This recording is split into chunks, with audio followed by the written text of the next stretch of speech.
রবিবার ২০ জুলাই অনুষ্ঠিত হল সেওসি ডান্স একাডেমির কবি প্রণাম অনুষ্ঠান। রবিবার সন্ধ্যায় ননীভূষণ সিংহ মেমোরিয়াল হলে অনুষ্ঠিত হল বিশেষ এই অনুষ্ঠান। ১৯৯৩ সাল থেকে পথ চলা শুরু সেওসি ডান্স একাডেমির।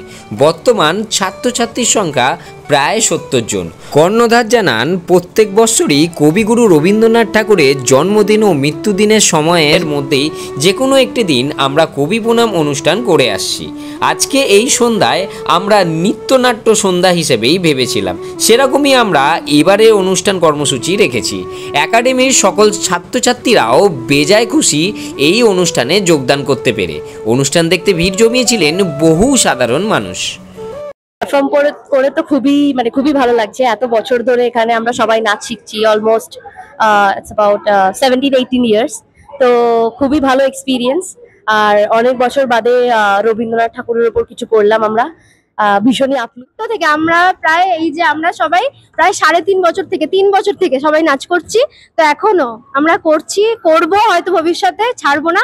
ওই জন্য আজকে আমরা এতটা হয়তো দিতে পেরেছি এখানে, আর ভবিষ্যতে আগামী দিনে আরো ভালো। বাচ্চাদের নিয়ে থাকতে ভীষণ ভালোবাসি, আর আমার মনে হয় সবারই এরকম ভাবে একটা কিছু জায়গার সঙ্গে যুক্ত থাকা উচিত। এরকম ভাবে নাচ গানের মধ্যে আনন্দ করে থাকুক, আমি ভীষণ ভালোবাসি। ছোট প্রোগ্রাম হয়, সংস্কৃতের ওপর প্রোগ্রাম হয়, তারপরে এমনি ছোট গ্রুপ বিয়ের ওপরে হয়, আমাদের ফোকের ওপরে হয়, এইসব ছোটোখাটো অনেকই হয়। কিন্তু বছরে দুটো আমাদের ভালো করে প্রোগ্রাম হয়। একটা হচ্ছে কবি প্রণাম, কেননা রবীন্দ্রনাথ ঠাকুর কি বাচ্চাদের জানাবার জন্যে এইটা হয়। আর একটা বাৎসরিক অনুষ্ঠান হয়। বাৎসরিক অনুষ্ঠানটা আমরা রবীন্দ্র সদনে করি। আর আমার সারা বছরই ভর্তি হয়। 2 বছর 2.5 বছরের বাচ্চা থেকে আমি আরম্ভ করি।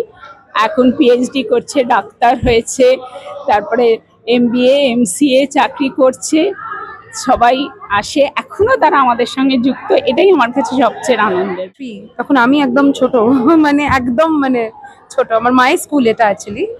তো এখন জাস্ট আমি স্কুলের দায়িত্ব একদম না, আমি কেউ না স্কুলের, জাস্ট মায়ের সহকারী। এটা আমার ছোট একটা গুরুদক্ষিণা মায়ের ওপর বলতে পারেন, যে আমি জাস্ট সহকারী হিসেবে আছি। মা এখনো দায়িত্বে আছেন এবং আরো অনেক বছর ধরে দায়িত্বে থাকবে নিশ্চয়ই। ইচ্ছেই ছিল যে রবীন্দ্রনাথ সমৃদ্ধ, এত ওনার লেখনী এত সমৃদ্ধ। তো ওনার যে নৃত্যনাট্য, এবং আপনি যদি দেখেন যে মূলত আমি নৃত্যনাট্যে ডালি যে সেগমেন্টটা করেছিলাম, সেখানে রবীন্দ্রনাথের সব বিয়োগান্তক নৃত্যনাট্য নিয়ে করেছিলাম। এবং শেষে দাসের দেশ, যেটা বাঁধ ভাঙার একটা গল্প, বাঁধন ছাড়া আনন্দের একটা গল্প। তো আমার ইচ্ছেই ছিল এবারে এই কবি প্রণাম, আমরা প্রতি বছরই কবিপক্ষ উদযাপন করি, রবীন্দ্রনাথের জন্মদিন থেকে মৃত্যুদিনের টাইমটা মধ্যে যে কোনো একটা টাইমে। তো সেই সময় আমার ইচ্ছে ছিল নৃত্যনাট্য উদযাপন করবো আর কি, নৃত্যনাট্য সেলিব্রেট করব। তো আজকের এই সন্ধ্যাটা নৃত্যনাট্য সন্ধ্যা হিসেবেই ভেবেছিলাম আমরা, তো তার জন্যই। কিন্তু